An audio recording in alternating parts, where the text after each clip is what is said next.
அவர் ஒரு வேண்டுகோள் வச்சா கமலஹாசன் பண்ணலாம். அந்த குடும்பத்து மேலே அவ்வளோ பாசம் உள்ளவர். நடிகர் திலகத்தின் காலடியிலே கிடப்பார்.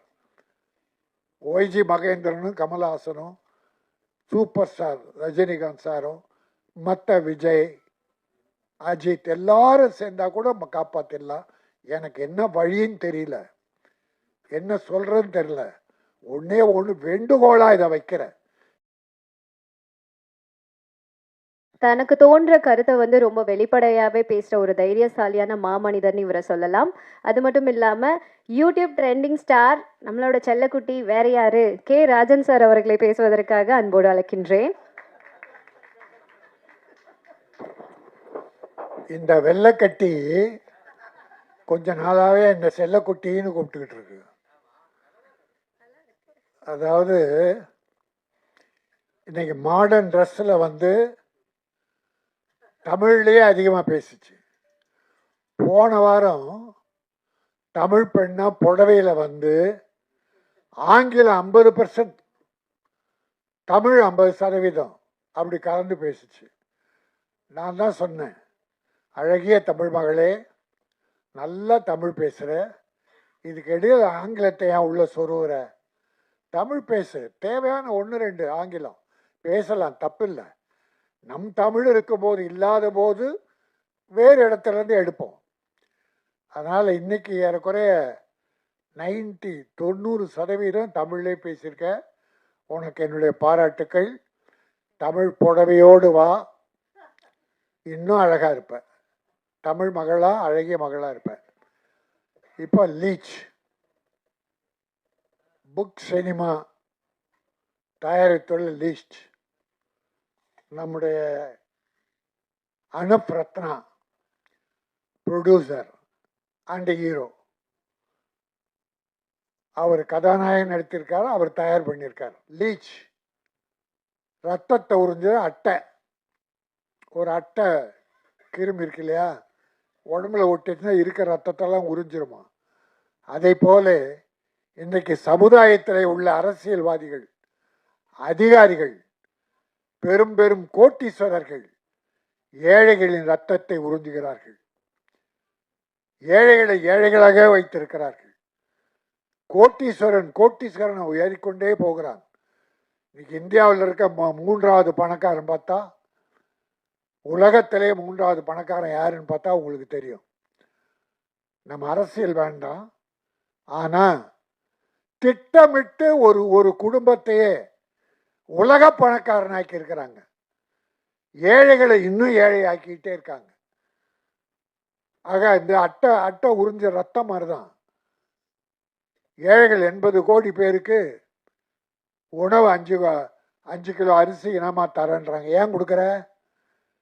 75 வருஷம் ஆச்சு சுதந்திரமாகி, இன்னும் ஏன் ஏழைக்கு 5 கிலோ கொடுக்குற?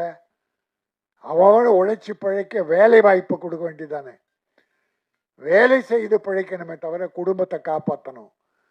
ஆனால் அடுத்தவன் ரத்தத்தை உறிஞ்சுகிற அட்டைகள் இருக்கிற காரணத்தால் ஏழைகள் ஏழைகளாகவே போய் கொண்டிருக்கிறார்கள். ஆக இன்றைக்கு இந்தியாவிலே அது நிறைய பேசு பொருளாகி இருக்கிறது. எல்லாருமே உணர்ந்திருக்கிறார்கள். ஆகவே என் அருமை சகோதரர்களே, அடுத்தவர்களை வாழ வைப்போம், நாம் வாழுவோம், அடுத்தவர்களையும் வாழ வைப்போம். எல்லாத்தை விட கொடுமை என்னன்னா, தமிழ் சினிமாவின் தலைமகன், உலக நடிகர்களுக்கெல்லாம் தலைவன், தமிழ் சினிமாவின் அடையாளம் நடிகர் திலகம் சிவாஜி கணேசன் ஏழையாய் பிறந்து நாடகங்களை நடித்து பராசக்தியின் மூலமாக கதாநாயகனாகி உலக நடிகனாக உயர்ந்து காட்டியவர். பேரறிஞர் அண்ணா சொன்னார், தென்னாட்டு மார்லன் பிராண்டோ. ஆனால் தென்னாட்டு பிராண்டோல இவர்தான் உலக நடிகர், அப்புறம்தான் பிராண்டோலாம். அப்படிப்பட்ட உழைத்தால் உழைத்து தமிழை நடிப்பை உலகத்துக்கு எடுத்து காட்டிய அந்த சிவாஜி கணேசன் வீடு இப்பொழுது ஏலம் போவதற்கு நோட்டீஸ் ஒட்டப்பட்டு விட்டது. கோர்ட்டிலிருந்து ஆர்டர் வந்து விட்டது. இந்த சினிமாவில் ஒற்றுமை இருந்தால் அது யாரோ பேர பிள்ளையோ பிள்ளைகள் இருக்காது. பேர பிள்ளை ஏதோ படம் எடுத்தாரு, 3 கோடி கடன் வாங்கியிருக்காரு.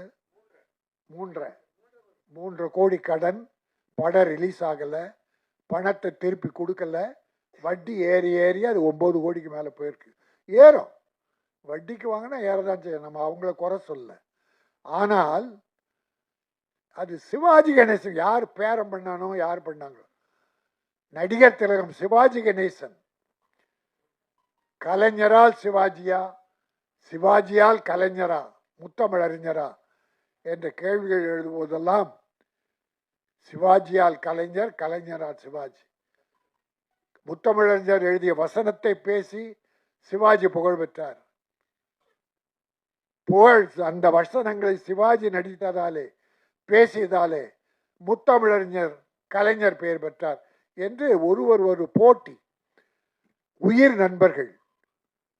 அவருடைய வீடு இன்றைக்கு ஏலம் என்கிற போது யாரால் எதனால் என்பதை பார்ப்பதை விட தமிழ் நடிகர்கள், ஹீரோக்கள் மனசு வச்சா 10 பேர் ஒன்னா சேர்ந்து கொஞ்சம் பணம் போட்டு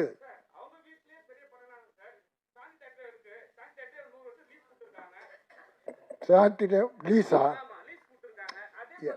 இல்லை இல்லை நான் இல்லை இல்லை இல்லை இல்லை இல்லை தம்பி விளக்கம் சொல்கிறாரு, எனக்கு தெரியாது தம்பி, தப்பு இல்லை, இல்லை இருக்கட்டும், எனக்கு தெரியல.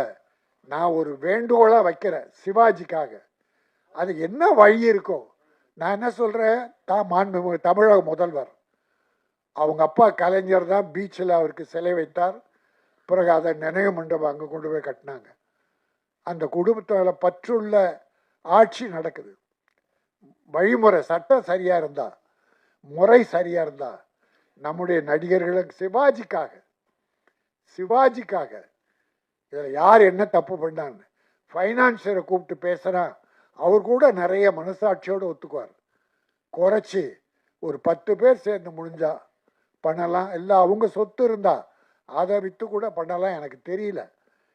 வேண்டுகோள், ஒரு தமிழ் நடிகனுடைய குடும்பம் இன்றைக்கு ஏலம் விடப்பட்டு விட்டது. அது எனக்கு வருத்தமாக இருந்தது. அதை வேண்டுகோளாக வைத்தேன். நான் யாரையும் குறை சொல்ல, முடிந்தா யாரால் முடியுமோ அவர்களாம் உதவி பண்ணுங்க. அந்த குடும்பத்து பிரச்சனையே எனக்கு தெரியாது. நான் படித்த செய்தி மனவேதனையாக இருந்தது. அதனால் யாராவது தமிழக அரசோ, தமிழ் சினிமா ஹீரோக்களோ, இல்லை நடிகர் சங்கமோ எல்லாரும் ஒன்றா சேர்ந்து ஏதாவது உதவி செய்து சிவாஜி வீட்டை காப்பாற்றுங்கள். அவங்க பேர பிள்ளை அதை பற்றி இல்லை. பிரபு கூட நல்லா தான் இருக்கார், நிறைய படம் பண்ணிட்டு இருக்கார். அவர் ஒரு வேண்டுகோள் வச்சா கமலஹாசன் பண்ணலாம். அந்த குடும்பத்து மேலே அவ்வளோ பாசம் உள்ளவர். நடிகர் திலகத்தின் காலடியிலே கிடப்பார்.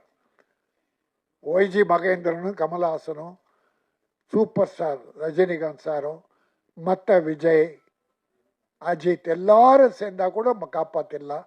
எனக்கு என்ன வழின்னு தெரியல, என்ன சொல்றதுன்னு தெரியல. ஒன்னே ஒன்று வேண்டுகோளாக இதை வைக்கிறேன். யார் மேலேயும் நான் குறை சொல்ல வரல. இப்பொழுது இந்த படம் லீச் மிகப்பெரிய வெற்றி பெற்று மக்கள் மனதிலே ரீச் ஆக வேண்டும். இது ரீச் ஆகும். தமிழை நம்பி வந்திருக்கிறார்கள். தமிழர்கள் நம்பி அவர்களை கைவிட மாட்டார்கள்.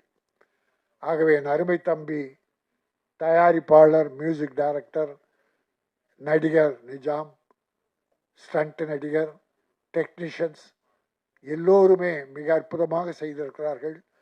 படம் மிகச்சிறப்பாக இருக்கிறது. சின்ன படங்கள் இன்றைக்கு ஓடுகிறது, மக்கள் விரும்புகிறார்கள். பெரிய நடிகர்கள் நடித்த படம்லாம் 6 மாதத்தில் பார்த்தா காணாமல் போயிடுச்சு. சின்ன படங்கள் 10-15 படங்கள் இந்த ஆண்டிலே சென்ற ஆண்டு வெற்றி பெற்றிருக்கிறது. ஆக படம் ரிலீஸ் ஆன பிறகுதான் இது சின்ன படமா பெரிய படமானே தெரியுது, மக்கள் முடிவு பண்ணுறான். அதனால் இந்த லீச் இங்கே தமிழக மக்கள் உங்களை ஆதரிப்பார்கள். எங்கள் பத்திரிகை சகோதரர்கள், ஊடக நண்பர்கள் சிறப்பாக எழுதுவாங்க. ஒரு மதுரையில் ஒரு ஹோட்டலில் எழுதி போட்டிருந்தாங்க, ஒரு போர்டு எழுதி போட்டிருந்தாங்க, இங்கே சாப்பிட வருபவர்கள் சாப்பிட்ட பின்னாலே உணவு நன்றாக இருந்தால் எங்களிடம் சொல்லுங்கள். நல்லா பண்ணியிருக்கப்பா, ஹோட்டல் நல்ல ஹோட்டல்ப்பா, நல்ல சாப்பாடுப்பா. எங்களிடம் குறை இருந்தால் மன்னிக்க வேண்டும். சாப்பிட்டு ஏதாவது உணவு உப்பு இல்லை, காரம் இல்லை அப்படின்னு குறை இருந்தால் எங்களிடம் சொல்லுங்கள். சாப்பாடு நல்லா இருந்தால் வெளியே சொல்லுங்கள். சாப்பாடு நல்லா இருக்குப்பா அந்த ஹோட்டலில், நல்லா பண்ணியிருக்காங்க, ஃபர்ஸ்ட் கிளாஸ் என்று வெளியே சொல்லுங்கள். நல்லா இல்லைன்னா எங்ககிட்ட சொல்லுங்க, கேஷியர் கிட்டப்பா இது நல்லா இல்லை, மாற்றிக்க சொல்லுங்க என்று ஒரு போர்டு எழுதி படித்து ஆச்சரியப்பட்டேன். அதே போல என் சகோதரர்களே, நல்லா இருக்கிறத கொஞ்சம் நல்லா எழுதுங்க. குறை எழுதலாம், குறை எழுதணும், அதை குறைவாக எழுதும். அதுவும் சின்ன படங்களுக்கு கொஞ்சம் குறைச்சே எழுதலாம், பெரிய படங்களுக்கு நல்லாவே எழுதுங்க. நன்றி, வணக்கம்.